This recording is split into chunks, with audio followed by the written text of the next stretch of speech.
Good evening, everybody.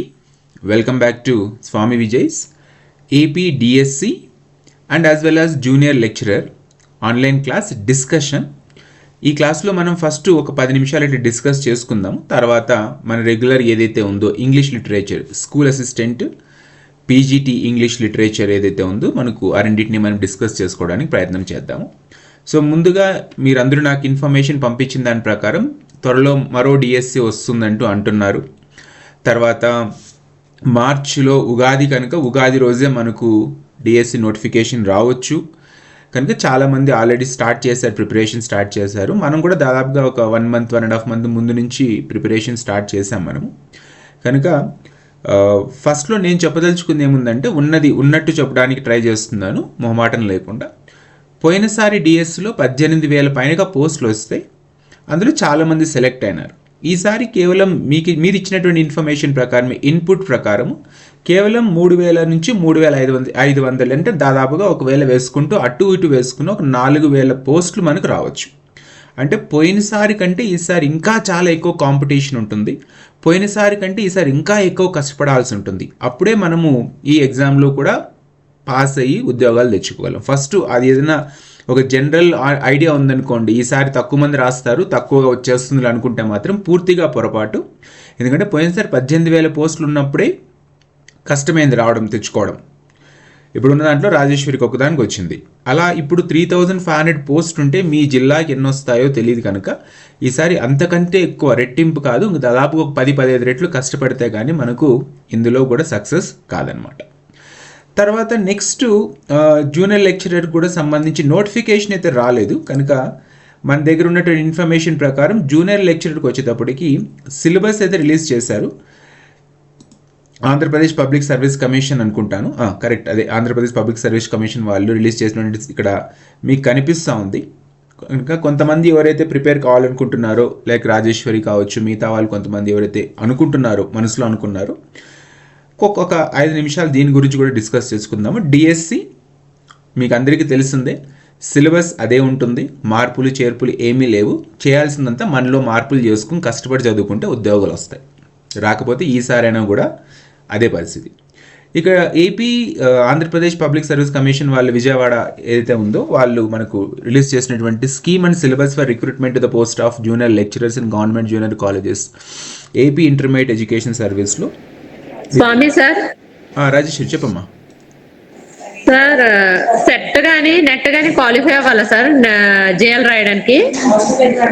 JL రాయడానికి అదేం అవసరం లేదు. డిఎల్ రాయాలంటే మాత్రం, డిగ్రీ కాలేజ్ లెక్చరర్ రాయాలంటే మాత్రము సెట్ క్వాలిఫై ఉండాలి, లేదా యూజీసీ నెట్ అయినా క్వాలిఫై ఉండాలి. So no need to qualify SET or NET? Not required. Okay sir, thank you sir.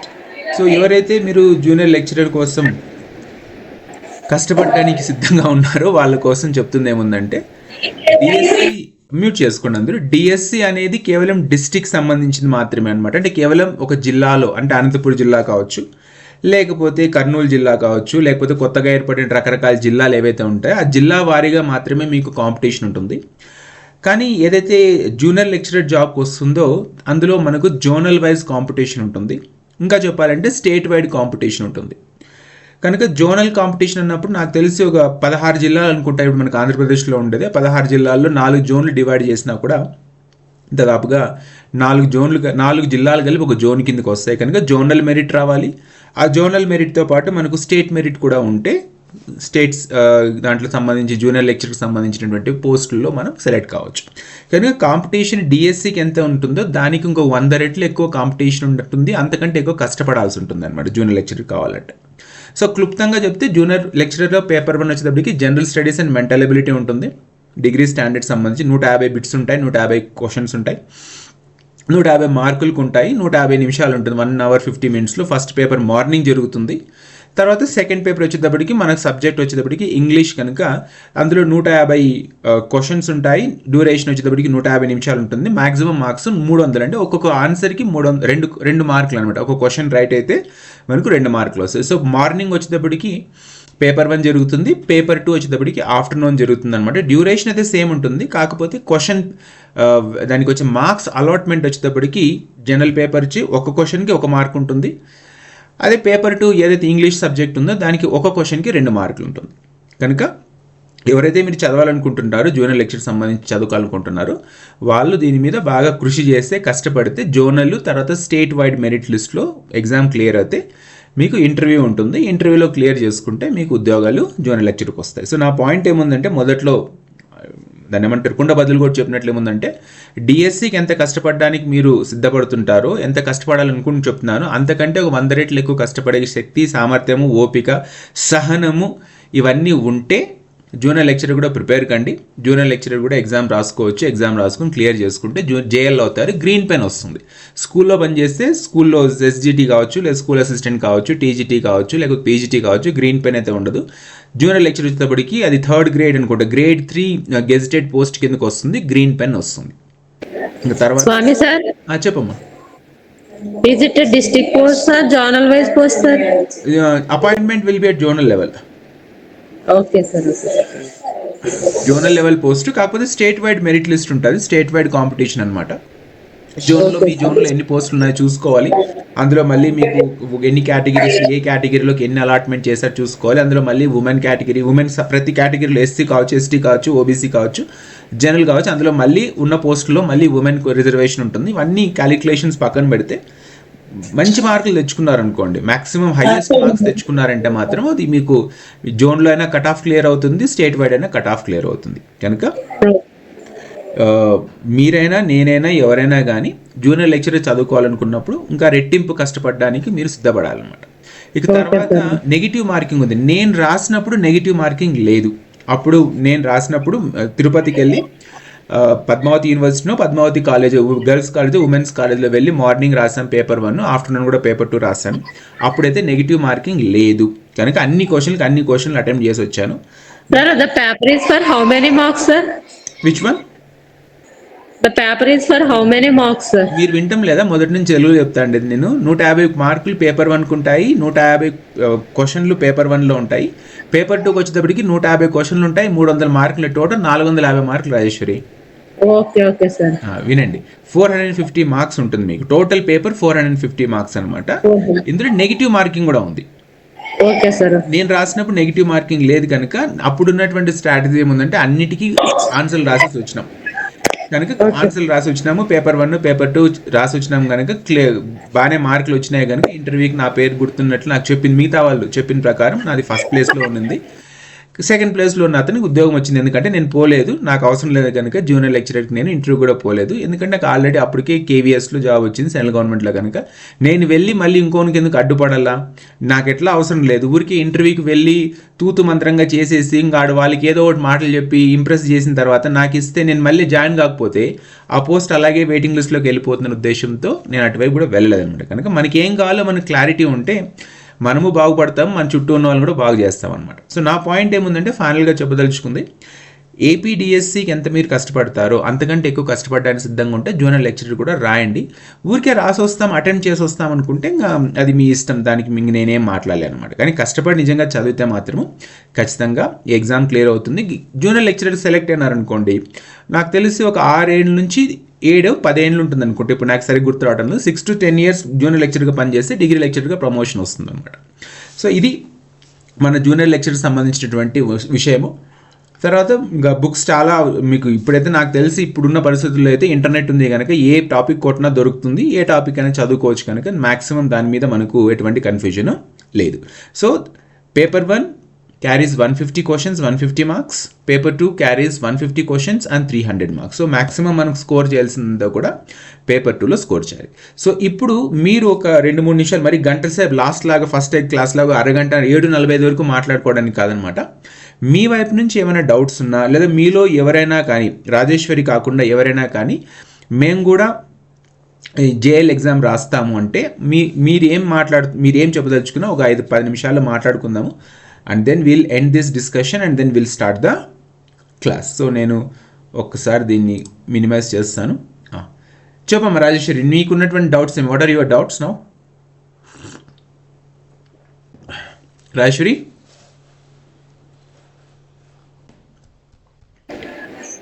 Sir చెప్పండి. మీ డౌట్స్ ఏమి? ఇప్పుడు నేను ఎక్స్ప్లెయిన్ చేశాను కదా 10 నిమిషాలు ఎక్స్ప్లెయిన్ చేశాను కదా మీ వైపు నుంచి మీ క్వశ్చన్స్ ఏమో చెప్తే జూనియర్ లెక్చర్ సంబంధించి మిగతా వాళ్ళు కూడా ఏమైనా క్వశ్చన్స్ తీసుకుంటాం. ఏమీ లేదు sir, we will follow you only sir. When you start preparation, we will follow you sir, that's all. Thanks for the trust. కాకపోతే జూనియర్ లెక్చర్కి ఎక్కువ కష్టపడాల్సి ఉంటుందన్నమాట. డిస్ట్రిక్ట్ కాంపిటీషన్ కాదు, zonal level, state level competition కనుక చదువుతారంటే నాకేమీ సమస్య లేదు చెప్పడానికి, కానీ లేకపోతే కోఆర్డినేట్ చేసుకోవడానికి సపోర్ట్ చేయడం నాకైతే ఏం సమస్య లేదు.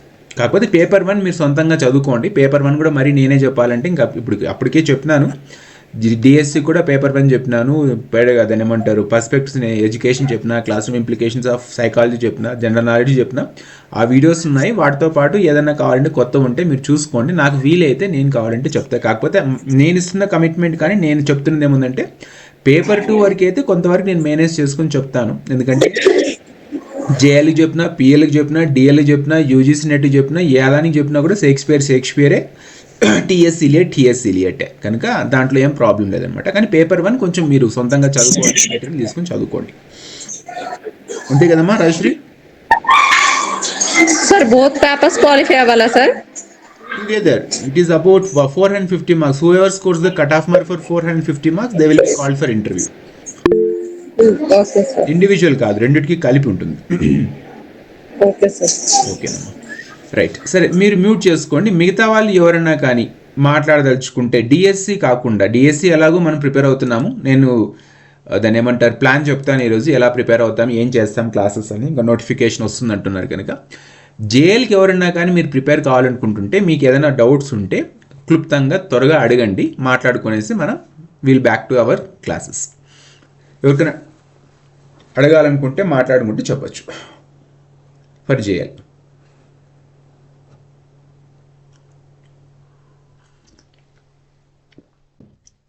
ఓకే, సో ఇంకా టైం వేస్ట్ ఏం లేదు. సో రాజేశ్వరి ఒక్కరితో ఇంట్రెస్ట్ ఉంది, ఎందుకంటే తను ఆల్రెడీ పీజీటీ ఇంగ్లీష్ కనుక తనకు ఇంకొక నెక్స్ట్ స్టెప్ వెళ్ళాలి ఆలోచింటుంది. మీరు కూడా ఆలోచించుకోండి, ఎందుకంటే డిఎస్సి తెచ్చుకున్నారు అనుకోండి, ఫస్ట్ ఒక ఉద్యోగం వచ్చిన తర్వాత నెక్స్ట్ ఏ ఉద్యోగాలకైనా మీరు ట్రై చేసుకోవచ్చు. కానీ నా ఆలోచన ఏముందంటే మనకు ఏది కావాలో మనకు ముందు నుంచి క్లారిటీ ఉందనుకోండి, ఎక్కడా కన్ఫ్యూజన్ ఉండదు. మీరు వింటారంటే చెప్తాను, నేను డిఎస్సి రాయలేదు, నేను స్కూల్ అసిస్టెంట్ రాయలేదు, లేకపోతే ఎస్జిటి రాయలేదు, ఏం లేదు. నేను కావాలనుకుంది ఏముందంటే లెక్చరర్ కావాలనుకున్నాను, లేదా సెంట్రల్ గవర్నమెంట్ దాంట్లో ఏదైనా ఒక పీజీటీ కావాలనుకున్నా, టీజీటీ కూడా రాయలేదు, పిఆర్టీ కూడా రాయలేదు. సో నాకు కావాల్సిన క్లారిటీ ఉంది కనుక నేను ఒకే దాని మీద పట్టుబడి దాని మీద ఉన్నాను కనుక ఏదో నాకు వచ్చేసింది. అట్లా మీరు కూడా ఒకే దాని మీద కాన్సన్ట్రేట్ చేయండి, ఫోకస్ చేయండి, ఖచ్చితంగా మీకు వస్తుంది. సరే, ఇక దీన్ని ఇక్కడితో స్టాప్ చేసి will back to our DSC classes. So నేను దీన్ని స్టాప్ చేస్తున్నాను, స్టాప్ షేరింగ్. డిఎస్సి క్లాస్లోకి మనము వచ్చేద్దాం. ఎక్కడున్నాను ఇది, ఒక్క నిమిషం. Dev Kumar,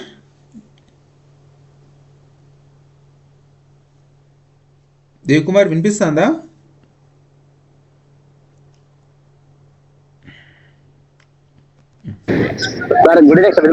good evening sir, ఎక్కడున్నారు, ఎలా ఉన్నారు, ఏం చేస్తున్నారు?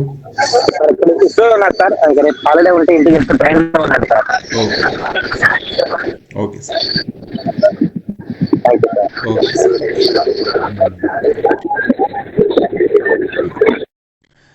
ఓకేనండి. ఒకసారి చూద్దాం ఎవరైనా కొత్త వాళ్ళు జాయిన్. గాయత్రి, నా మాట వినిపిస్తుందమ్మా?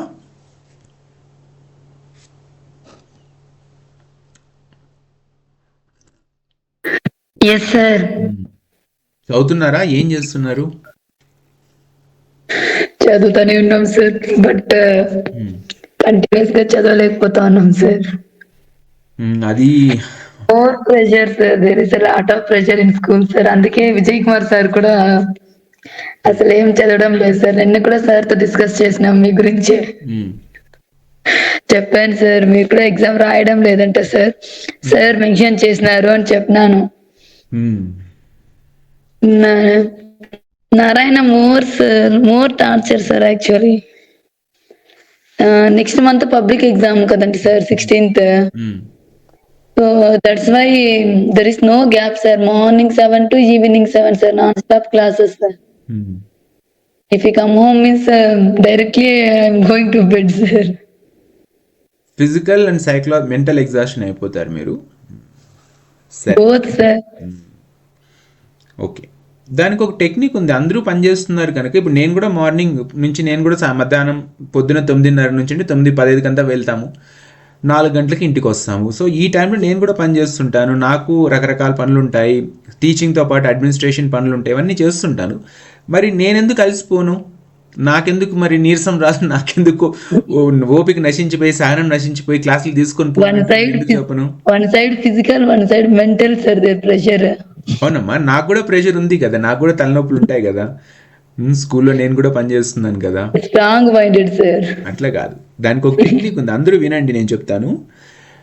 తక్కువ మాట్లాడాలి, బాడీని స్టిఫ్గా పెట్టుకోకూడదు, రిలాక్స్డ్గా ఉంచాలి. బాడీ కానీ ముఖం కానీ ఏదన్నా కానీ రిలాక్స్డ్గా ఉంచుకోవాలి. బాడీలో ఫిజికల్ ఏదైతే మన కంటికి కనిపించే బాడీ పార్ట్స్ ఏమి ఉంటాయో వాటిని రిలాక్స్డ్గా ఉండాలి. యాక్చువల్గా మనం చేయాల్సింది ఏముందంటే ఈ షోల్డర్స్ని ఎక్కువ స్టిఫ్గా పెట్టుకోకూడదు అనమాట.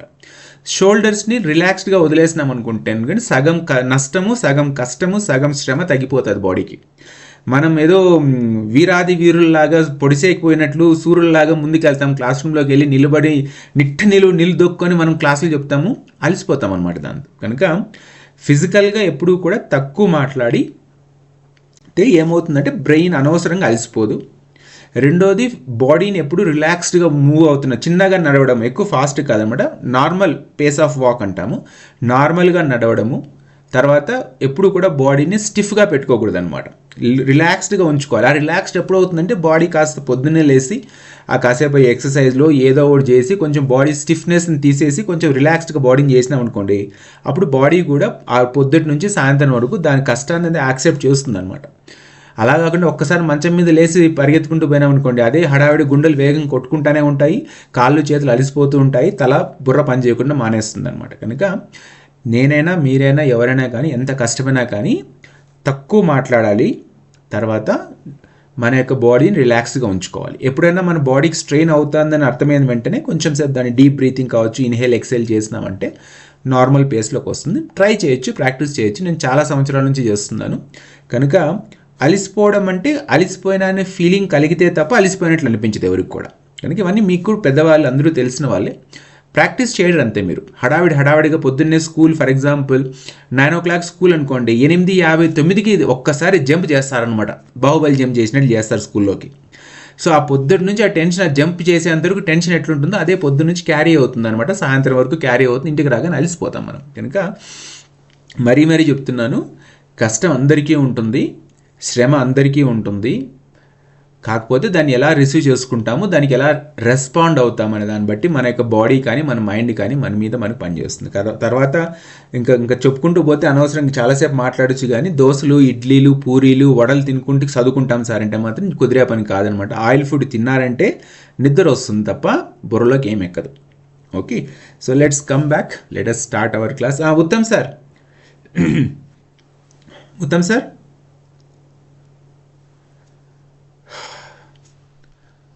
ఉత్తమ్ వినిపిస్తుంది అన్నమాట? అన్మ్యూట్ చేసుకో ఉత్తమ్. ఈయన యాక్చువల్గా ఉత్తమే పంపించారు నాకు అది మొత్తం జేఎల్ సంబంధించిన ఇన్ఫర్మేషన్ అంతా. మరి ఏమో, సరేనండి.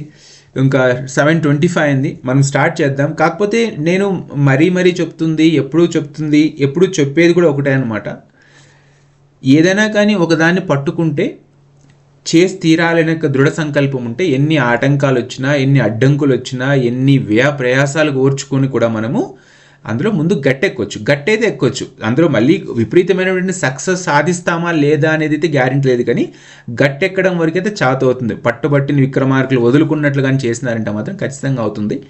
అది ఎంతోమంది చేసినారు, మీరు కూడా చేస్తారు, అది సాధ్యం అవుతుంది. ఒకసారి ఏమంటే సెల్ఫ్ కాన్ఫిడెన్స్ అనేది కోల్పోకూడదు అనమాట మనం. ఓకే, సరేనమ్మా, ఇంకా చాలండి. ఎక్కువసేపు మళ్ళీ మాట్లాడుకోవడం వల్ల అనవసరంగా ట్రాక్ మారిపోతాం, ఏదేదో మాట్లాడుకుంటాం మనం. So let us now change the view. ఈరోజు క్లాస్లో మనం ఉత్తమ్, నా మాట వినిపిస్తుందా నీకు? అన్మ్యూట్ చేసుకో, మాట్లాడు ఒకసారి. థమ్స్ అప్ పంపించిన చూసినాను, కాకపోతే sir good evening sir. Good evening sir. మరి జేఎల్ ప్రిపేర్ అవుతున్నారా, డిఎస్ ప్రిపేర్ అవుతున్నారా, దేనికి ప్రిపేర్ అవుతున్నారు? డిఎస్ అవుతున్నా sir. JL DSC syllabus literary terms కొన్ని సేమ్ వస్తాయి సార్, కొద్ది సిలబస్. అందుకోసం మీకు పెట్టడం, ఎందుకంటే అందరికి ఉపయోగపడుతున్న ఉద్దేశంతో నాకు మాత్రమే కాదని మీకు పెట్టడం జరిగింది సార్. ఓకే, అందరూ క్వాలిఫైడే కదా, అందరూ ఎంఏ చేశారు కనుక అందరూ క్వాలిఫైడ్ అనుకోండి. నాకు తెలిసి అందరూ క్వాలిఫైడ్ వాళ్ళు. అవును, only PG enough sir. BEd కూడా అవసరం లేదు. Need not sir. ఇంకా స్టార్ట్ చేద్దాం రండి, లేకపోతే ఇలా మాట్లాడుకుంటూనే ఉంటాం, రోజంతా మాట్లాడుకుంటూ ఉంటాం. Thank you sir. Welcome. Okay, adjust. Okay okay, ఇంకొక మాట చెప్పాల్సింది మర్చిపోయాను. సో ఇప్పుడు మనకు డిఎస్సి నోటిఫికేషన్ వస్తుంది అంటూ ఖరాఖండిగా తెలిసిపోయింది కనుక, సో నేను ఇప్పుడు ఏం చేస్తుందంటే కొంచెం నేను కూడా ప్లాన్ చేసుకుంటాను. ఒక రోజు కాదనమాట, రేపు కూడా తీసుకుంటాను, సాటర్డే కూడా తీసుకుంటాను, ఫ్రైడే సాటర్డే 2 రోజులు తీసుకుంటాను. తర్వాత మిగతా రోజులంతా మీకు వీడియోస్ నేను పూర్తిగా యాక్సెస్ ఇచ్చేసేసాను.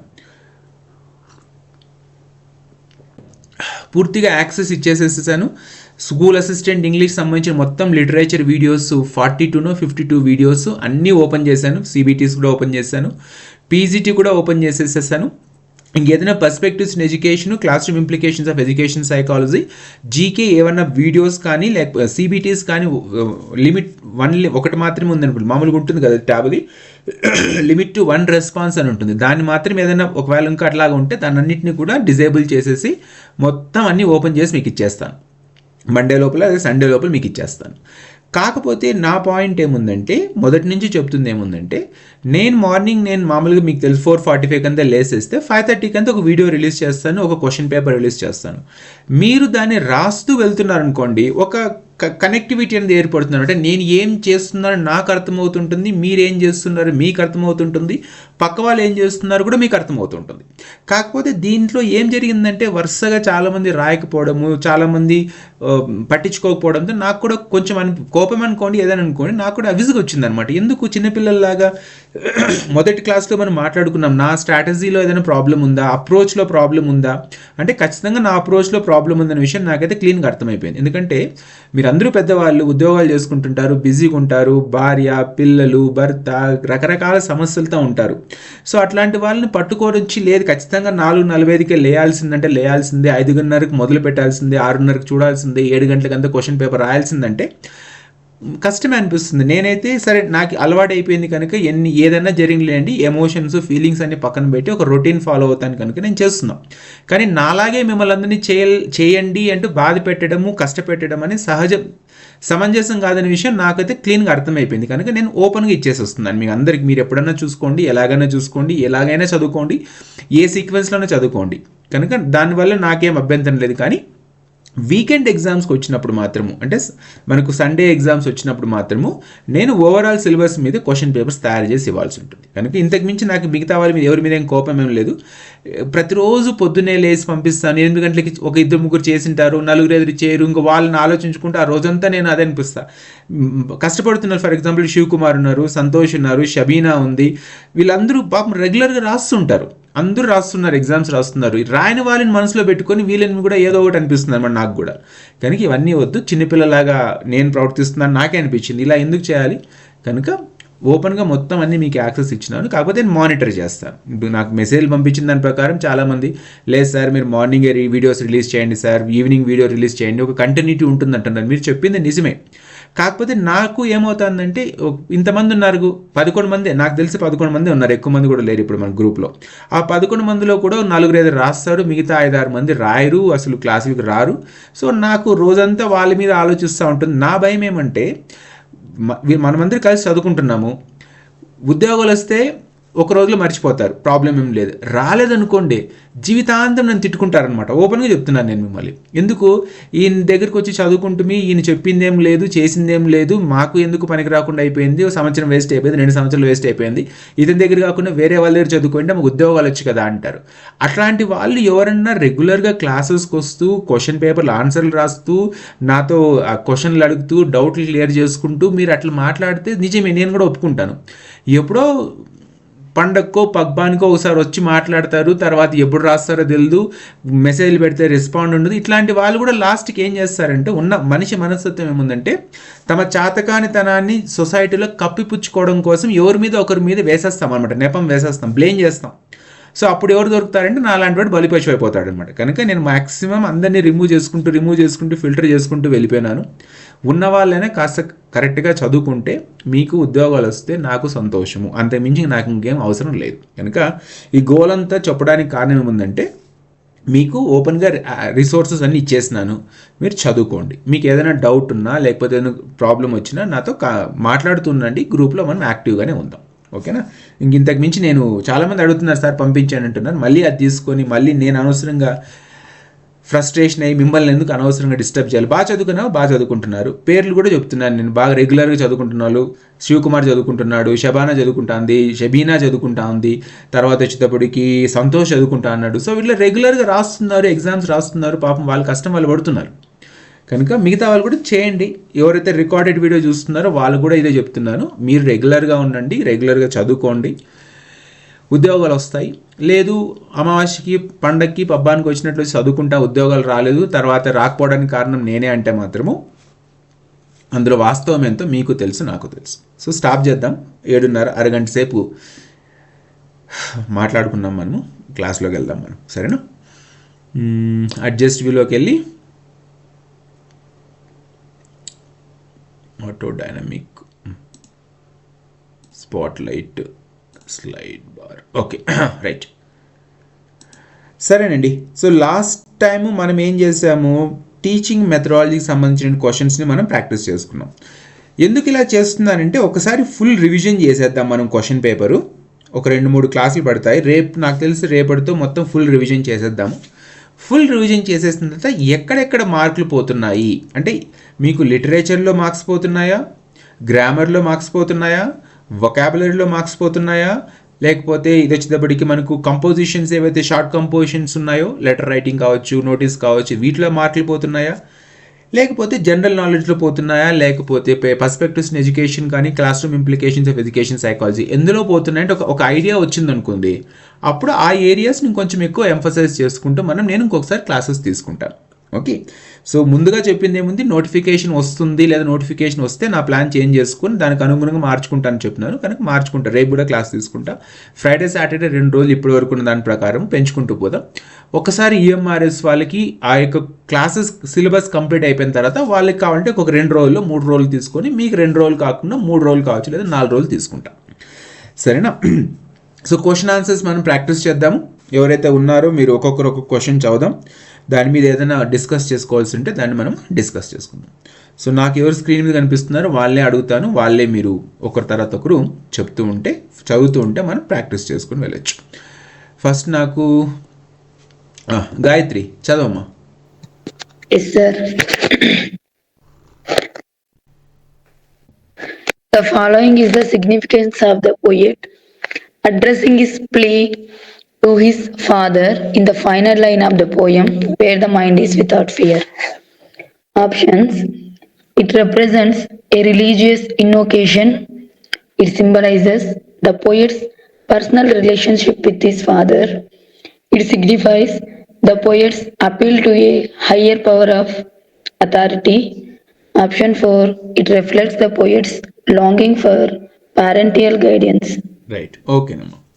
సో ఇప్పుడు ఈ పోయం ఇంతకీ where the mind is without fear అని ఎవరు రాశారు? ఎవరు రాశారు where the mind is without fear? Rabindranath Tagore రాశారు.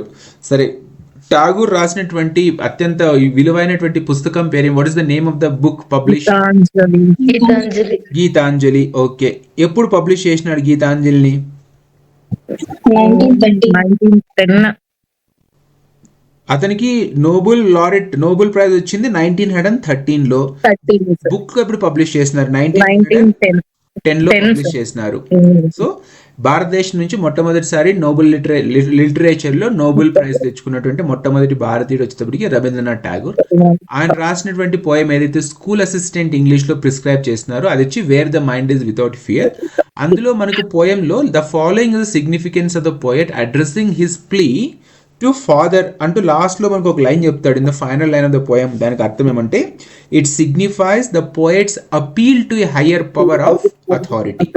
కనుక ఏదైనా కానీ మనం ప్రాక్టీస్ పేపర్స్ చేస్తున్నప్పుడు కేవలం ఒకదానికి మాత్రమే స్టిక్ కాకుండా దాని చుట్టూ ఉన్న దాన్ని కూడా మనం కొంచెం అట్లా వెతుక్కుంటూ చదువుకున్నాం అనుకోండి, కాంప్రహెన్సివ్ వేలో మనకు ఉపయోగపడుతుంది అనమాట.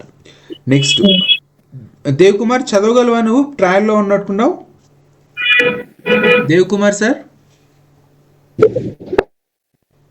సార్ చదువుతాను సార్, చదువుతాను సార్. చదవండి.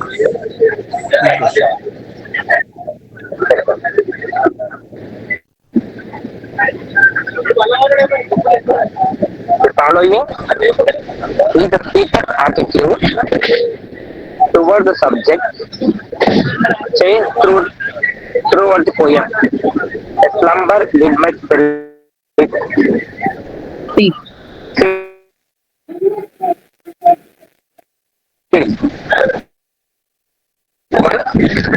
సరే దేవ్ కుమార్, మీ వాయిస్ కట్ అవుతుంది, నేను చదువుతాలేండి. The following is the speaker's attitude towards the subject change throughout the poem a slumber did my spirit seal. First option from fear to acceptance, second from admiration to resentment, third from indifference to revenge, four from confusion to understanding. So దీనికి answer అందరూ చెప్తున్నారు, బాగానే ఉంది. అసలు ఈ slumber did my spirit seal అనే poem ఎవరు రాసినారు? Who is the William William Wordsworth. Right. ఎప్పుడు రాశాడు? 1963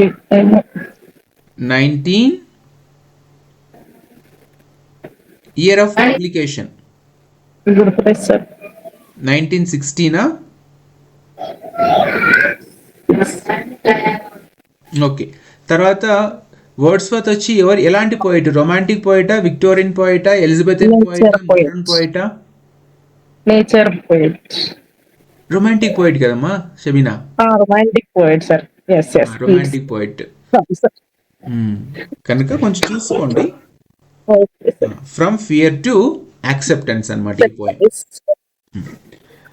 నెక్స్ట్ క్వశ్చన్ నాకు తెలిసి ఇప్పుడు కనిపిస్తుంది వచ్చి స్క్రీన్ మీద ఆర్డర్లో. Snehalatha చదవనమ్మా. When the cloud dissolves hail in rain, its laughter signifies. From the poem The Cloud, joy at its own power, sadness at causing destruction, triumph over the natural elements, frustration at its inability to control hail. Right. So when the cloud dissolves hail in rain, its laughter signifies the cloud. ఎవరు రాసినారు cloud poem? P.B. Shelley, sir. Shelley. Okay, PB Shelley. So అతను రాసినటువంటి cloud పోయంలో when the cloud dissolves hail in rain its laughter signifies triumph over the natural elements. So answer కూడా మూడోది correct. Next question Shabina చదవమ్మా. Select the literary device employed in the line. Stand first and suffer long. The nation's strength. Option 1 alliteration, 2 simile, 3 hyperbola, 4 oxymoron. Right. Answer వచ్చేసి alliteration ఉంది sir. Right. ఓకేనమ్మా. ఎవరు రాసినారు the nation strength poem? Emerson, sir. Emerson, Ralph Waldo Emerson. William Ralph Emerson. Right, Emerson. So stand fast and suffer long. The answer వచ్చి మిగతా వాళ్ళు పంపించండి. అలిటరేషనా, సిమిలీనా, హైపర్బోలేనా, ఆక్సిమోరనా? alliterations. మిగతా వాళ్ళు స్నేహలత అలిటరేషన్ అంటా ఉన్నారు. మిగతా వాళ్ళు పంపించండి. అందరూ అలిటరేషనేనా? Repetition of consonants. Okay, alliteration. So alliteration అంటే రిపిటేషన్ ఆఫ్ కాన్సోనెంట్స్, అసోనెంట్స్ అంటే రిపిటేషన్ ఆఫ్ వావల్ సౌండ్స్. అందరూ కరెక్టే. రైట్. నెక్స్ట్ క్వశ్చన్ స్క్రీన్ మీద నాకు ఎవరు కనిపిస్తున్నారు? పైన నుంచి చూస్తే గాయత్రి, షబీనా, షబానా షేక్ గారు చదవనమ్మా. The poem Palanquin Bearers celebrates the beauty and grace of palanquin bearers, the palanquin itself, Indian transportation, a woman in the palanquin. The poem Palanquin Bearers celebrates the beauty and grace of palanquin bearers. The palanquin itself, Indian transportation, a woman in the palanquin. Okay.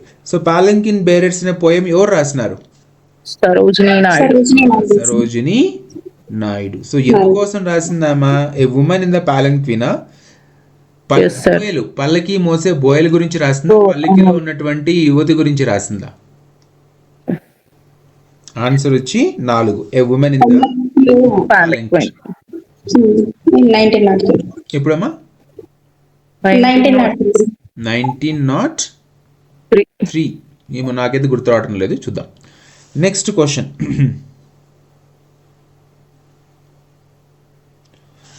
ఎవరు? శబానా తర్వాత Shivakumar sir, మీరు చదవగలిగితే చదవండి, లేకపోతే ఇబ్బంది ఏం వద్దు. Hospital ఉన్నారు కదా. Okay sir. ఓకే సార్, చదువుతాను సార్. చదవండి. Select the theme that resonates with the readers of different generations and cultures. Option 1, the beauty of nature, the significance of paths, the complexities of life, the universal creation of the poem. Right. Select the theme that resonates with the readers of different generations and cultures. ఒకరు 3, దేవకుమార్ 3 అంటున్నారు, షబీనా 4 అంటుంది. Select the theme. ఏం theme యాక్చువల్గా? Road not taken రాసింది Robert Frost, American writer, poet Robert Frost రాస్తున్నాడు. Select the theme that resonates with readers of different generations and cultures. ఏమి? The beauty of నేచరా, the significance of paths, the complexities of life, the universal relevance of the poem. 3 4? The beauty of రెండు ఉన్నట్టున్నా sir దీనికి options. ఏమా? 3 and 4 correct అవుతాయండి. అది చూద్దాం. The beauty of nature, significance of paths కాదు, complexities of life, the universal relevance of the పోయమా. ఏముంది థీమ్ మనకు? Resonates with readers of different generations and cultures. అంటే రకరకాల జనరేషన్స్ కూడా ఇది ఎందుకు వాళ్ళు ఒప్పుకుని దీన్ని మెచ్చుకుంటున్నారు అనే దానికి కారణం ఏమి? కాంప్లెక్సిటీస్ ఆఫ్ లైఫా, లేకపోతే universal relevance of the poem. ఆ పోయం అందరూ చదివింటారు కదా. ఆ పోయంలో ఏముంది మనకు? 2 దారులు ఉంటాయి. ఆ 2 దారులు ఏ దారిలో అర్థం కానీ సందిగ్ధ అవస్థలో ఉంటాం కదా. కనుక ప్రపంచంలో ఉన్న వాళ్ళందరికీ ఈ సమస్య ఉంటుంది కదా. మీరైనా నేనైనా ఎవరికైనా కానీ ఇది చేస్తే బాగుంటుందా, అది చేస్తే బాగుంటుందా, ఏది పనికి వస్తుంది, ఏది పనికి రాదు, ఇది చేస్తే మరి తప్పైతే మళ్ళీ మనం వెనక్కి రాగలమా, సరిదిద్దుకోగలం, ఇలాంటి డౌట్స్ ఉంటాయి కదా. కనుక ఏం థీమ్ అనేది ఒకసారి చూడండి మీరు. 4ది ద యూనివర్సల్. కనుక కొంచెం ఇంటర్ప్రిట్ చేసుకోండి. ఇంటర్ప్రిట్ అంటే మీరు అర్థం చేసుకోండి, దాని క్వశ్చన్ అర్థం చేసుకోండి. ఇప్పుడు జనరేషన్ టు జనరేషన్స్ కల్చర్స్ అంటే ఏదో ఉంది కనుక దానివల్ల అన్ని జనరేషన్స్ వాళ్ళు కూడా ఈ పోయంని వాళ్ళు అర్థం చేసుకుంటున్నారు, తర్వాత మెచ్చుకుంటున్నారు. కనుక universal relevance of the poem అంటే అమెరికాలో ఉన్నవానికైనా సందిగ్ధావస్థ స్థితి తప్పదు, ఆఫ్రికాలో ఉన్నవానికైనా కూడా ఈ యొక్క డౌట్ వస్తుంది అనమాట. ఇది చేస్తే బాగుంటుందా, ఇది చేయకపోతే బాగుంటుందా, ఇది చేస్తే ఏం నష్టం వస్తుంది. మనకి పెళ్లి చేసుకున్నప్పుడు చాలా సమస్యలు ఉంటాయి అనమాట. వీళ్ళు చేసుకుంటే బాగుంటుందా, వాళ్ళు చేసుకుంటే బాగుంటుందా, వాళ్ళు చేసుకుంటే జీవితం ఎట్లుంటుందని ఊహించుకుంటాం, వీళ్ళని చేసుకుంటే జీవితం ఎట్లుంటుందని ఊహించుకుంటాము. ఊహించుకోవడం సరిపోతుంది, చివరికి ఏమవుతుందంటే 2 ఒకటే అనమాట. కనుక ఆ సందిగ్ధ అవస్థ నాకు తెలిసి పెళ్లి చేసుకున్న అందరికీ ఆ బాధ ఉంటుంది. చేసుకున్న తర్వాత బాధపడితే ఏం ప్రయోజనం లేదనమాట. అయిపోయింది వదిలేయండి దాన్ని. ఇంకా నెక్స్ట్ ఎవరున్నారు ఇక్కడ? పెళ్లి కాని వాళ్ళు ఎవరు ఉన్నారా ఇక్కడ? అందరూ పెళ్ళి అయినా? I am sir. అదృష్టవంతురాలివి. Thank you. Next ఎవరు చదవాలి ఇప్పుడు? ఉత్తమ్ సార్ చదవండి.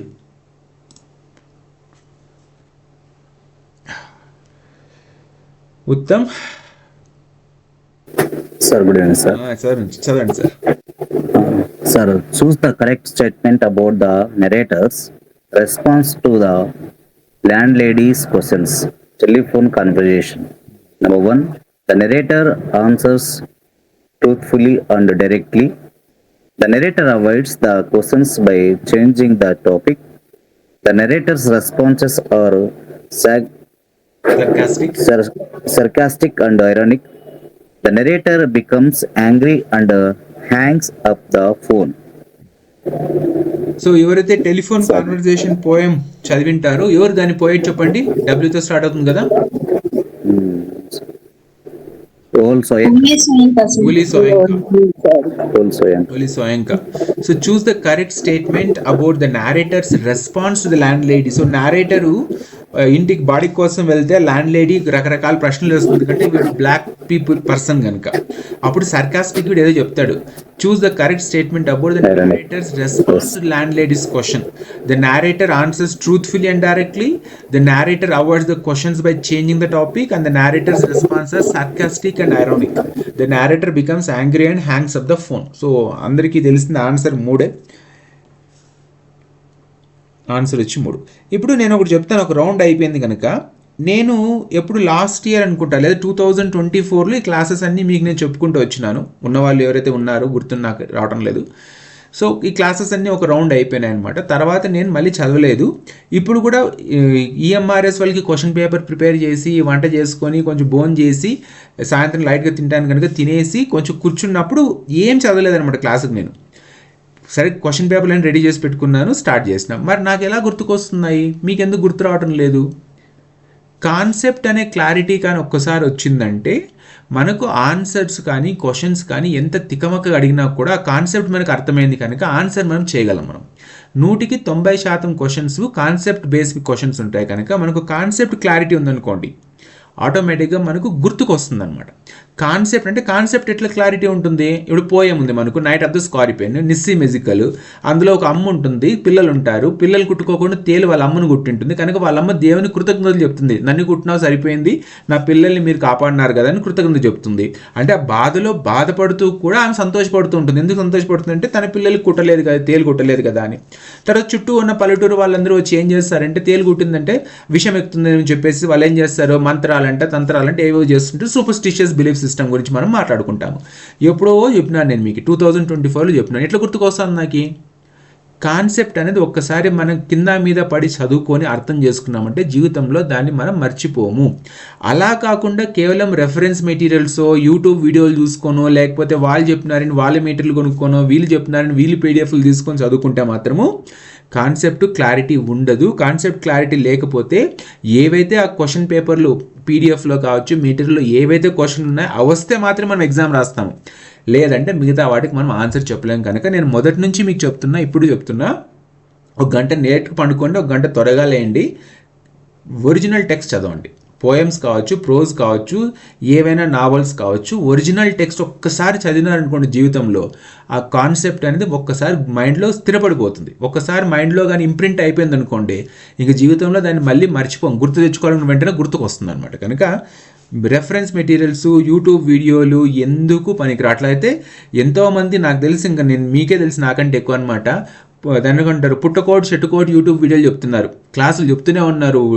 ఓడు 1500 అంటాడు, ఓడు 1000 రూపాయలు అంటాడు, ఓడు 500 అంటాడు, ఓడు 144 అంటాడు, పొద్దున ఎక్కడో చూస్తాడు 99 రూపాయలకి ఎవరు చెప్తున్నారు, క్లాసులు చెప్తున్నారు డిఎస్సికి. సో అందరూ చెప్తూనే ఉన్నారు. మరి ఎందుకు అందరికి ఉద్యోగాలు రావడం లేదు చూసిన వాళ్ళందరికీ? ఎందుకంటే ఎదుటివాడు చెప్పింది విని మనం చదువుకొని ఎగ్జామ్కి పోతే రాదు ఉద్యోగాలు. సొంతంగా మనం చదువుకొని మనం రాసుకొని చేసిన దాన్ని మళ్ళీ చదివి రివిజన్ చేసుకొని పోతే అప్పుడు ఉద్యోగాలు వస్తాయి. Okay, coming back to second round కదా మనం చేయాల్సిన. ఫస్ట్ రౌండ్ ఒకటి అయిపోయింది కనుక సెకండ్ రౌండ్లో మళ్ళీ దేవ్ కుమార్ మీది ఎందుకో డిస్టర్బెన్స్ వస్తుంది కనుక నేను గాయత్రితోనే స్టార్ట్ చేస్తాను. ఒకవేళ మీ వాయిస్, మీ ఆడియో క్లియర్ ఉందంటే మీరు అన్మ్యూట్ చేసుకొని కావాలంటే సెకండ్ క్వశ్చన్ చదవండి. గాయత్రి చదవమ్మా. ఒక్క నిమిషం. దేవ్ కుమార్ ఇప్పుడు పర్లేదు, బాగానే వస్తాను, చదువు Dev Kumar.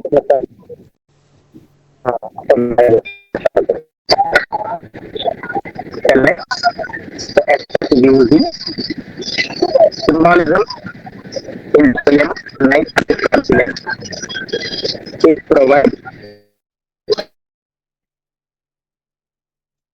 The event described it as many unwritten poem after 3 is this reader's prediction of the Scorpion attack after 4 is create life.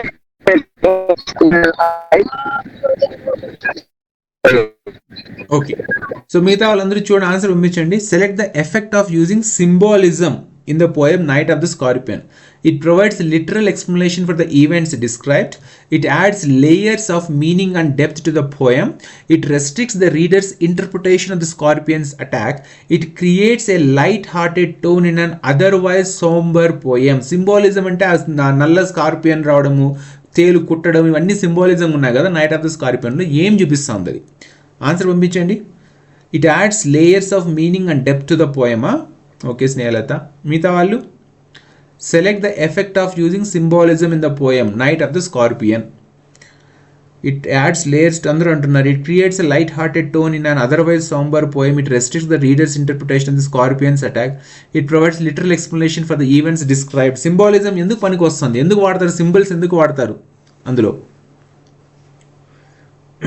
4 ఒకరు 2 అన్నారు, 3 4 అనేసి ఇంకో పని అయిపోతుంది. ఆన్సర్ ఎక్కడుందో ఒకసారి చూడండి, మీకే అర్థమవుతుంది. రెండిట్లో ఉంది. It adds layers of meaning and depth to the poems. Symbolism వాడడం వల్ల ఏమవుతుందంటే రకరకాల లేయర్స్ అందులో అంటే ఏంటంటే అందులో ఇంకోటి లోతుగా వెళ్ళే కొద్దీ మనకు పోయం మనకు అర్థమవుతుంది. Symbolism is being use to add layers of meaning and depth to the poem. Next Gayatri చదవమ్మా. Number of lines a traditional haiku contains. Option A, 1, 10, 14, 3, 7. అసలు హైకు అంటే ఏం, తెలుగులో ఏమైనా ఉందా దానికి? Number of lines A traditional haiku contains. 3 లైన్లు ఉంటుందా హైకు? కప్లెట్ అంటే 2, హైకు అంటే 3. 3 lines. 3 lines. 3 lines పోయిన హైకు అంటారా? 5, 7, 5 syllables ఉంటాయి. 3 lines. ఓకే, 5, 7, 5 ఉంటుంది హైకు. తెలుగులో ఏమంటారో తెలియదు. ఆన్సర్ వచ్చి 3. Number of lines of A traditional haiku contains. 3 lines ఉంటాయి దాంట్లో మనకు. Okay, next question. Francis bacon వచ్చినాడు. ఎవరున్నారు ఇప్పుడు నెక్స్ట్? ఒక్క నిమిషం చూస్తూ ఉండండి. Shabina చదవమ్మా. So Bacon describes his own style of writing as ornate and flowery, austere and brief, rambling and verbose, overly simplistic. Okay, so Francis bacon ఎవడైతే ఉన్నాడో ఆఫ్ స్టడీస్లో రాశాడనమాట. ఆఫ్ స్టడీస్ అనే యొక్క నాన్ ఫిక్షన్ ప్రోజ్లో తన స్టైల్ ఆఫ్ రైటింగ్ గురించి చెప్పినాడు. Ornate and ఫ్లవరీనా, austere and brief, rambling and verbose, overly simplistic. అని చెప్పమ్మా Shabina. Sir, 1 sir. Ornate and flowery అంటున్నారా? ఓకే, మిగతా వాళ్ళు చూడండి. టెక్స్ట్ చదివింటే మీకు గుర్తుకు వస్తుంది. Bacon describes his own style of writing as ornate and flowery, austere and brief, rambling and verbose, overly simplistic. Maybe second Snehalatha, Devakumar 3, Uttam 2. So Francis bacon రాసినటువంటి ఆ యొక్క దాంట్లో స్టైల్ ఆఫ్ రైటింగ్ అసలు ఎందుకు రాయాలి ఏమంటే కథా కమానిష్ అంతా చెప్పినాడు దాంట్లో. ఆన్సర్ వచ్చేటప్పటికి 2, ఆస్టర్ అండ్ బ్రీఫ్. ఉన్నట్లు చెప్పడము, క్లుప్తంగా చెప్పడం అనమాట తన స్టైల్ ఆఫ్ రైటింగ్. కానీ సార్ ఇది ఆర్నెట్ అండ్ ఫ్లవరీ అని కూడా ఉంది సార్. దాంట్లో మనకు ఆస్టర్ అండ్ బ్రీఫ్ కి ఆన్సర్ ఇచ్చారు కానీ గవర్నమెంట్ ఒక బుక్ రిలీజ్ చేసింది సార్, అది డిఎస్సి ప్రిపరేషన్ కోసము. దాంట్లో ఉన్న సమ్మరీలో అయితే ఈ వర్డ్ కూడా ఇచ్చారు సార్. కాకపోతే మనకు ఇక్కడ ఆన్సర్ సెకండ్ తీసుకున్నట్టున్నారు సార్. అదే కొంచెం confusion sir. Austere and brief plus ornate and flowery 2 కూడా తీసుకున్నట్టు ఉంది సార్. దాంట్లో నేను చదివిన బుక్ అయితే 2 ఆన్సర్స్. ఫ్రాన్సిస్ బేకన్ ఏదైతే రాశాడో ఆఫ్ స్టడీస్, అది మనం చదువుకున్నాం క్లాస్లో. అందులో నాకు గుర్తున్నంత వరకు నేను చెప్తుంది ఏముందంటే వాడు బ్రీఫ్గా చెప్పాలి ఏదన్నా కానీ. ఫ్లవరీ అంటే ఏముందంటే డెకరేటెడ్ అనమాట. అంటే ఉన్నదాన్ని పూసుకొచ్చినట్లు కాకుండా రకరకాలు వర్ణించి చెప్పేదాన్ని ఫ్లవరీ అంటారు. ఆర్నెట్ అంటే కానీ మనులు మాణిక్యాలు పొగుడతారు చూడండి, అట్లాంటి లాంగ్వేజ్ కాదు చెప్పింది ఆఫ్ స్టడీస్ లో bacon. It is Aster and brief, ఉన్నట్లు క్లుప్తంగా సూటిగా స్ట్రైట్ గా చెప్పాలంటూ మాట్లాడారు అనమాట దాంట్లో. Okay sir, thank you. మీరు చెప్తుంది తెలుగు అకాడమీ పుస్తకమా షబీనా? అవును సార్. ఎందుకంటే అది డిఎస్సి మొత్తం దాని మీదనే వచ్చింది సార్. ఇంకా సరేనమ్మా, ఓకే సార్. నెక్స్ట్ స్నేహలత చదవమ్మా. Rajagopalachari asserts the following is the foundation of nation's moral fabric: correction and deceit, integrity, honesty and compassion, greed and selfishness, discrimination and injustice. It's true, sir. పంపించండి answers. Rajagopalachari, Chakravarthula Rajagopalachari కదా. Asserts the following is the foundation of a nation's moral fabric. ఏ పోయంలో మాట్లాడాడు ఇతను ఈ విషయాలు? Poem పేరు చెప్పండి. What makes the nation what makes the nation strong? What makes the nation strong, దీంట్లో అనమాట. సో దీనికి వచ్చేటప్పటికి answer integrity, honesty and compassion, రెండవది దీనికి ఆన్సర్. Next question.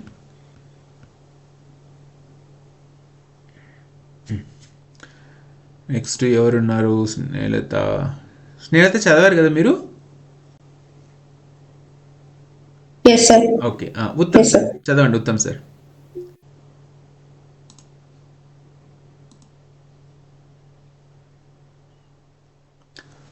ఉత్తమ్.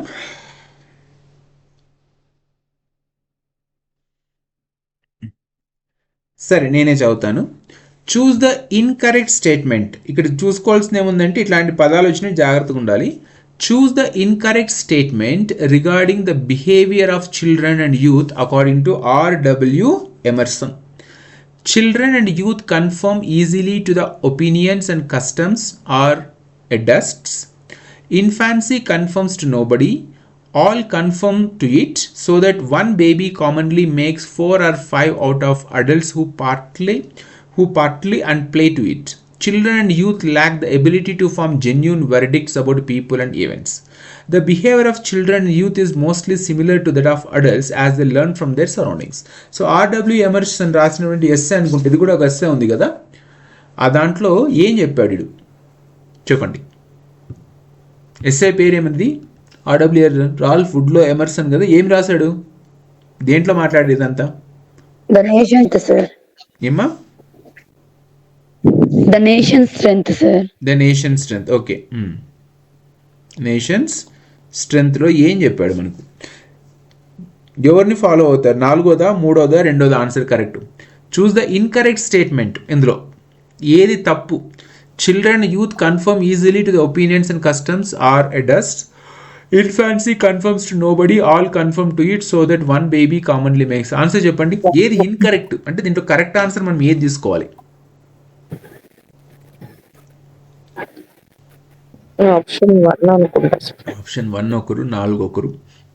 మిగతా వాళ్ళు ట్రై చేయండి. పాపం మిగతా వాళ్ళు వెళ్ళిపోయారు చాలామంది. అందరూ బిజీ, కష్టాలు, నష్టాలు, సమస్యలు పాపం. సరే ఆన్సర్ చూద్దాం ఉండండి. ఇందులో ఏది ఇన్కరెక్ట్ స్టేట్మెంట్? R.W. ఎమర్సన్ రాసిన దాంట్లో మూడోది అనమాట. Children and youth lack the ability to form genuine verdicts about people and events అనేది ఇన్కరెక్ట్ స్టేట్మెంట్ యాక్చువల్గా. Right sir, sir sorry to disturb you. ఇప్పుడు మీరు తీసుకున్న ఈ పేపర్ ఉంది కదా సార్, మీరు ఇది ఫైనల్ కీ నుంచి తీసుకున్నారా సార్? ఎవరిదన్నా రెస్పాన్స్ షీట్ తీసుకున్నారా సార్? ఫైనల్ కి. ఓకే సార్, ఫైనల్ కి. ఇందులో ఏమైనా తప్పు ఉంటే డిస్కస్ చేసుకుందాం మనం. అంటే తప్పులని కాదు సార్, ఎందుకో దీనికి ఆన్సర్ 1 and 3 ఇచ్చినట్లు నాకు గుర్తుంది. అందుకో కొంచెం డౌట్ వచ్చింది సార్. రెస్పాన్స్ షీటా లేకపోతే ఫైనల్ కి తీసుకున్నారా మీరు సైట్ నుంచి అని అడుగుతున్నా సార్. నేను చెక్ చేయండి ఒకసారి, మీరు కూడా చెక్ చేయండి. నేనైతే 2 పెట్టింది సార్, దీనికి ఆన్సర్ అది రాంగ్ అయిపోయింది. 1, 3 పెట్టిన వాళ్ళకి కరెక్ట్ అవుతుంది అన్నట్లు దీని మీద కొంచెం డిస్కషన్ జరిగింది సార్, అందుకు అడుగుతున్నా సార్. అంతే అంతే. థ్యాంక్స్. Right, next question. ఇంకా ఇప్పుడు ఎవరు కనిపిస్తే వాళ్ళని అడగాలి అంతే. గాయత్రి చదవమ్మా.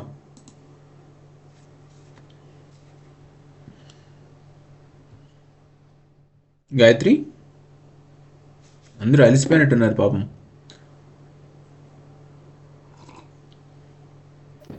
స్నేహలత చదవమ్మా. స్నేహలత.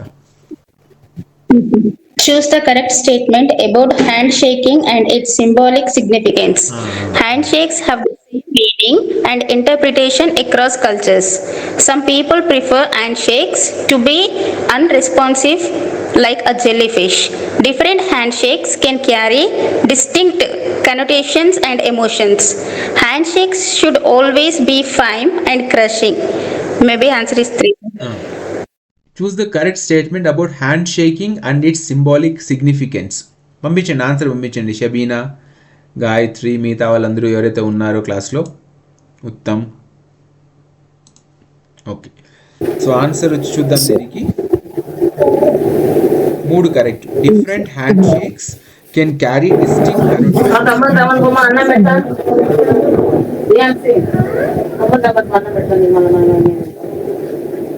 నెక్స్ట్ ఉత్తమ్ చదువు. Sir good evening sir. Good evening sir, చదవండి సార్. స్క్రీన్ రావడం సార్. స్క్రీన్ వస్తుంది ఇప్పుడు. Okay sir, okay sir. Sir, Benjamin the donkey symbolize the following in animal form: hope and optimism, cynicism and skepticism, loyalty and devotion, ambition and leadership. So Benjamin ఏదైతే donkey ఉందో అది ఏం symbolise చేస్తుంది? Animal farm. George Orwell రాసిన animal farm లో ఆ donkey దేనికి? Cynicism and స్కెప్టిసిజమా, లాయల్టీ అండ్ డివోషనా, అంబిషన్ అండ్ లీడర్షిప్? అందరూ 2 అంటున్నారు. చూద్దాం మరి ఆన్సర్ ఏముంది. Cynicism and scepticism. Okay, donkey మీకు గుర్తున్నా దాని బోర్ ఒకటి ఉంటుంది, తర్వాత హార్స్ ఒకటి ఉంటుంది, ఇట్లా రకరకాల మనకి అనిమల్స్ ఉన్నాయి దాంట్లో, పిగ్స్ ఇవన్నీ కూడా. నెక్స్ట్ ఎవరున్నారు? నేను చదివేస్తాను సార్. చదవమ్మా. Choose the narrative style of animal form. Option 1 first person, option 2 second person, option third person omniscient, fourth stream of consciousness. So answer third person omniscient kada katanta. Yes sir. Third person omniscient. Okay, so మూడోది correct. Next చదవమ్మా. Choose the narrative point of view used in the novel Swami and Friends. First person, second person, third person limited, third person omniscient. RK Narayan, Swami and friends the. RK Narayan దాంట్లో కథ చెప్తారా లేకపోతే అందరు third person లో జరుగుతుంటుందా? RK Narayan Swami and friends the third person limited ఉన్నారు. Third person లిమిటెడా? స్వామి కథ చెప్పడా? చూద్దాం ఆన్సర్ ఏముంది దీనికి. Third person limited. Sir correct. Third person limited. Right. Next fourth question చదవండి. ఒప్పుకున్న వాళ్ళు ఎవరైనా చదవండి.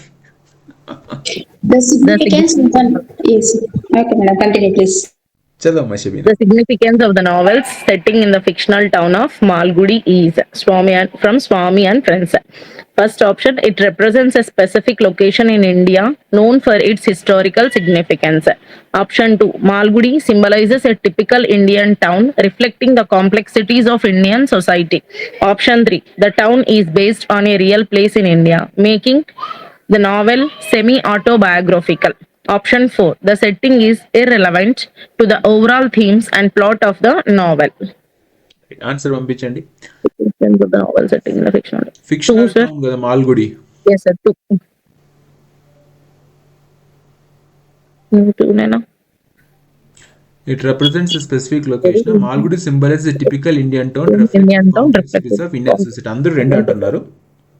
ఫిక్షనల్ టౌన్ యాక్చువల్గా థామస్ హార్డీస్ వెసెక్స్ లాగా Malgudi symbolises a typical Indian town reflecting the complexities of Indian society.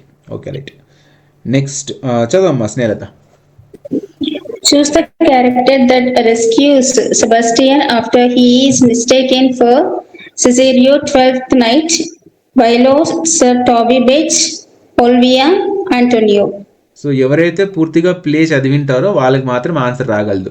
Choose the character that rescues Sebastian after he mistaken for Cesario. 12th night యొక్క ప్లేలో Shakespeare రాస్తుంది. ఎవరు? వయోలానా, సర్ టోబీ బెచ్చా, ఒలివియానా, ఆంటోనియానా? ఎవరు? అంటోనియో. 4. గాయత్రి. ఓకే 4 అంట అన్నారు. చూద్దాం బట్ దీనికి ఆన్సర్ ఏమొస్తుంది ఇక్కడ. రైట్, 4వ కరెక్ట్. ఆంటోనియో సేవ్ చేసినాడు. సార్ అది కరెక్టేనా సార్ ఆన్సర్? నాకు కూడా ఎందుకు డౌట్ వస్తుంది చూస్తున్నాను నేను ఇది. Choose the character that rescues Sebastian after he is mistaken for Cesario. చూడండి ఒకసారి ట్రై చేయండి. ఓయాలానా? సార్ యాక్చువల్ గా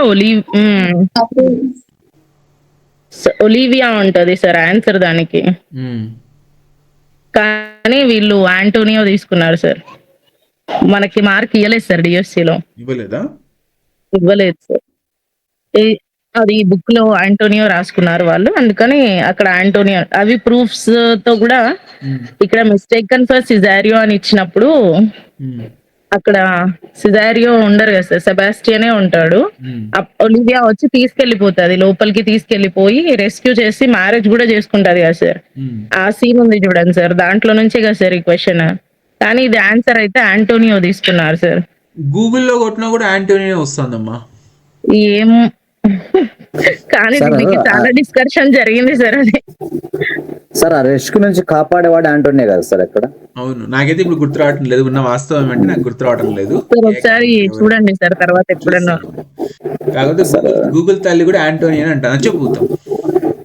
రెస్క్యూ నుంచి కాపాడుతాడు కదా సార్ ఆంటోనియో అవును సార్, అది సెబాస్టియన్ ని ఆంటోనియోనే సార్. ఒలివియా కూడా ఉంటది, కాకపోతే ఈ పర్టికులర్ సీన్ లో మాత్రం ఆంటోనియో సార్. 2 సీన్స్ లో ఉంటాయి కదా రెస్క్యూస్, ఒక దాంట్లో ఒలివియా అండ్ ఇంకొక దాంట్లో ఆంటోనియో. క్వశ్చన్ ఆంటోనియో ఉంది. ఓకే, ఏం మొత్తానికి సిజారియో అని మిస్టేక్ జరిగేది వాళ్ళు అక్కడికి వచ్చిన తర్వాత ఫైట్ లోనే కదా మేడం. 2 సార్లు రెస్క్యూస్ అంటే, ఒకటి అక్కడ బోట్ రెక్ షిప్ రెక్ జరిగినప్పుడు ఆంటోనియో కాపాడుతాడు, అక్కడ కాపాడేది అతనే కదా. కానీ ఇక్కడ ఫైట్ జరుగుతుంటది సార్, ఆ సీన్ కి సంబంధించినది క్వశ్చన్ ఏమో సార్ ఇది. నాకైతే ఇప్పుడు అది కరెక్ట్ గా ఎగ్జాక్ట్ సీన్ నాకు రీకలెక్ట్ కావటం లేదా క్యారెక్టర్స్ ఎవరినది ఒకసారి చూసి నేను కాంటెంట్ చెప్తాను. Okay sir. ఓకే, నెక్స్ట్ ఇంకొక క్వశ్చన్ ఉంది. టోనీ బీచ్ ఉన్న వాళ్ళు 3-4 ఉన్నారు అంతే. Sir Toby Blitz is known for in the play 12th Night. Number 1, his love for Olivia. 2, his singing ability. Third one, his pranks and revelry. Fourth one, his wisdom. So answer is pranks and revelry. Yes sir. Thank you. Next question చూద్దాం. 4ది గాయత్రి చదవం ఒకసారి. Okay, sir. Oscar Wilde explores the theme of deception in the play, the importance of being earnest. Through the characters' use of disguises and false identities. 2, through magical illusions. 3, through physical transformations. 4, through telepathy. Oscar Wilde explores the theme of deception the play the importance of being earnest. Ashta Chamma Telugu సినిమాది అనమాట కథది. Through the characters use of disguise and false identities. First one correct. Telugu cinema గుర్తుపెట్టుకుంటే మీకు answer mark వస్తుంది. Next ఎవరున్నారు చదువుతారు? చదవమ్మా Shabina. So identify what Cecily believes about the name Ernest. From the importance of being earnest. First option, she believes it is a symbol of wealth. She believes it is a symbol of sincerity. She believes it is a symbol of intelligence. She believes it is a symbol of beauty. Option 2, sir. Identify Cecily believes about the name Ernest. మన తెలుగు సినిమాలో మహేష్ అన్నమాట. సినిమాలో మహేష్ అని మురిసిపోతా ఉంటుంది. The importance of being Earnest లో ఏమి? She believes it is symbol of sincerity. అనుకుంది ఎర్నెస్ట్ కదా, సో సెకండ్ ఆప్షన్ అనుకుంటాను నేను కూడా correct. She believes the symbol of sincerity, Ernest. Uttam చదవమ్మా. Sir, the prisoner renounces the following in his final letter, the bet. Number 1, his freedom. Number 2, his wealth. Number 3, his knowledge. Number 4, his bride. ఎవరు రాసినారు the bet? Short story Anton Chekhov రాసినాడు. Short story కింగుడు.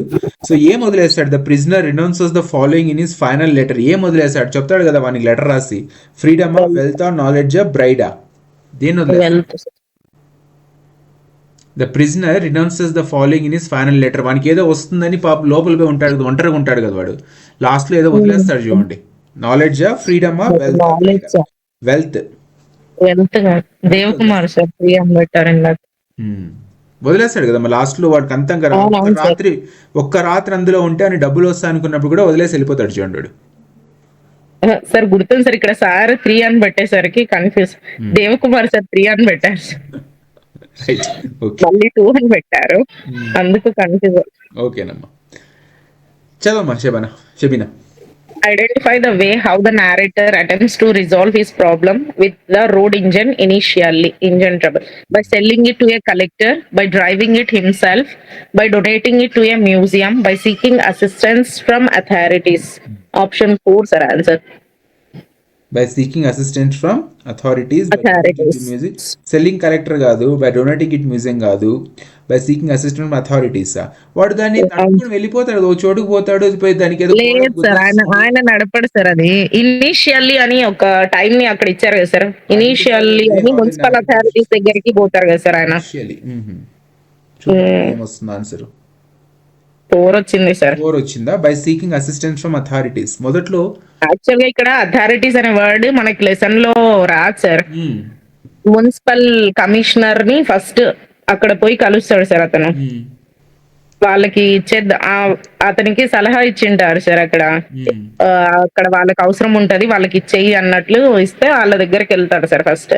తర్వాత ఒక club కి donate చేయడానికి అట్లా steps ఉన్నాయి కదా సార్ దాంట్లో. ఫస్ట్ ఇనిషియల్లీ అంటే ఫస్ట్ కాబట్టి అసిస్టెన్స్ ఫ్రమ్ అథారిటీస్ అనేది మనకు ఆన్సర్ తీసుకోవాలి సార్. మొదట్లో వచ్చింది. మీకు ఇంత చెప్తున్నా కానీ నాకైతే రాంగ్ పెట్టినా సార్ డిఎస్సి. అయిపోయిందిలేమ్మా, మీకు ఇంకప్పుడు అయిపోయింది. దాన్ని మనం ఇప్పుడు మళ్ళీ సార్ ఇట్లాంటివి అప్పుడప్పుడు గుచ్చుకుంటుండాలి సార్, మనము కొంచెం షార్ప్ అవుతుంటది బ్రెయిన్. ఇది మొత్తం రాంగ్ సార్, క్వశ్చనే రాంగ్. నేను అదే చూస్తున్నాను అది. సరే Snehalatha చదవమ్మా. One of the following is not a reason why Jimmy's criminal activities are surprising to Bob. From the lesson after 20 years, Bob was unaware of Jimmy's criminal inclinations. Bob expected Jimmy to become a police officer. Bob assumed Jimmy would lead an honest life. Bob knew Jimmy as an upright citizen in the past. One of the following is not a reason why Jimmy's criminal activities are suppressed. Jimmy వచ్చి criminal, Bob police officer. దాంట్లో Bob was unaware of Jimmy's criminal inclinations. Bob expected to Jimmy become a police officer. Bob assumed Jimmy would lead an honest life. Bob knew Jimmy as an upright citizen in the past. Answer పంపించండి. 1 4 Not a reason why. Yes.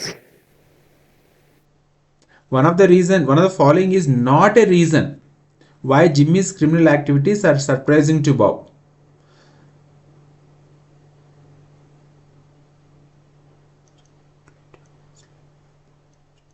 చూడండి answer, చూడండి, నేను కూడా చూస్తాను answer, త్వరగా అయిపోతుంది.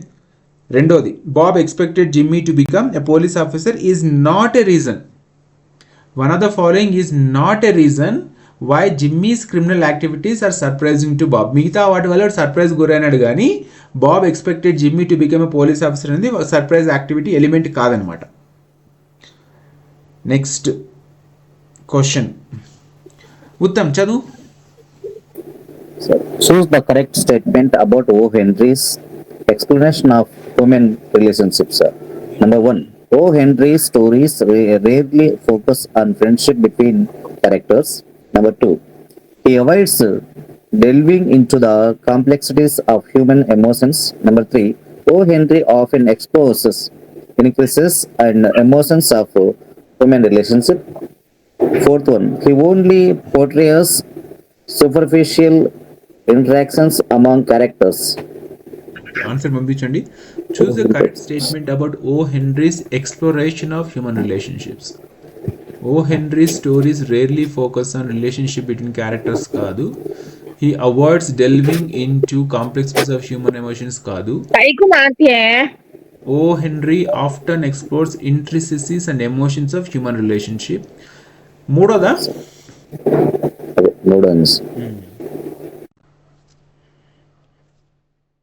మూడోది correct. మూడో ఆన్సర్ కరెక్ట్ అండి. నెక్స్ట్ నేను చదువుతా ఉండండి ఇది.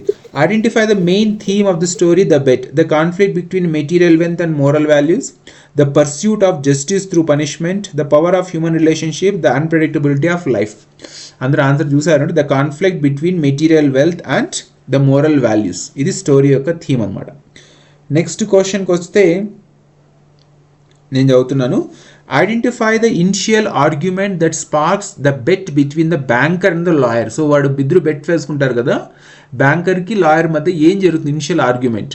The immortality of solitary confinement, the comparison between the death penalty and life of imprisonment, the value of money versus freedom, the relevance of philosophical studies. దేని మీద ఆర్గ్యుమెంట్ జరుగుతుంది? Option 2 sir. పొడుగుందనా? The comparison between the death penalty life. Correct. The comparison between the death penalty and life imprisonment మధ్య వీళ్ళిద్దరికి గొడవ జరుగుతుంది. Okay, next ఇంకా passage ఎందుకు వచ్చినాయి సడన్గా? ఒక్క నిమిషం అండి. Okay, read the following passage. అంటే ఇంతవరకు మనం చేసినంత లిటరేచర్ క్వశ్చన్స్, ఇంకా మనకి ఇది ప్యాసేజెస్ వచ్చినాయి, తర్వాత ఇంకా మనకి మెథడాలజీలో ఉన్నాయి.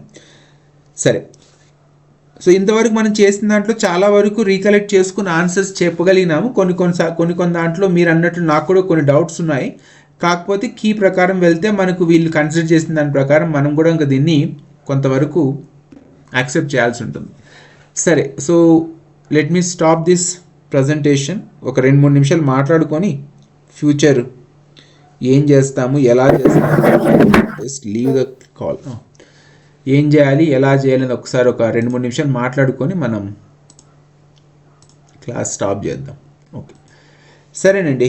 సో ఇప్పుడు నాకున్నటువంటి అవగాహన ప్రకారం నేనేం చెప్పదలుచుకున్నానంటే, మనకు నోటిఫికేషన్ ఉగాది లోపల వస్తుందనో ఉగాదిలో వస్తుందంటున్నారు కనుక March 19th ఉగాది, ఈరోజు 20th కదా, 19th ఉగాది కనుక మనకు ఒక నెల టైం ఉంది. ఇంకా నోటిఫికేషన్ రాకుండానే ఒక నెల టైం ఉంది. సో ఈ టైంలో మనం ఏం చేస్తామంటే, నేను ఇప్పుడు చెప్పిన ప్రకారం రేపు కూడా క్లాస్ తీసుకుంటాను. ఈరోజు రేపు ఫ్రైడే సాటర్డే 2 రోజులు క్లాసెస్ తీసుకుంటాను. ఈఎంఆర్ఎస్ వాళ్ళ కోచింగ్ అయిపోయిన తర్వాత వీక్లీ 3 క్లాసెస్ 4 క్లాసెస్ మనం ఆ విధంగా ముందుకెళ్దాం.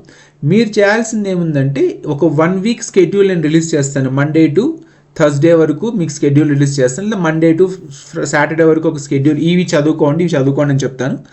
దానికి అనుగుణంగా చదువుకున్నా ఓకే, లేదు మీరు సొంతంగా చదువుకున్నా ఓకే, మీకు ఎలా నచ్చి చదువుకున్నా ఓకే, నాకేం ప్రాబ్లం లేదు.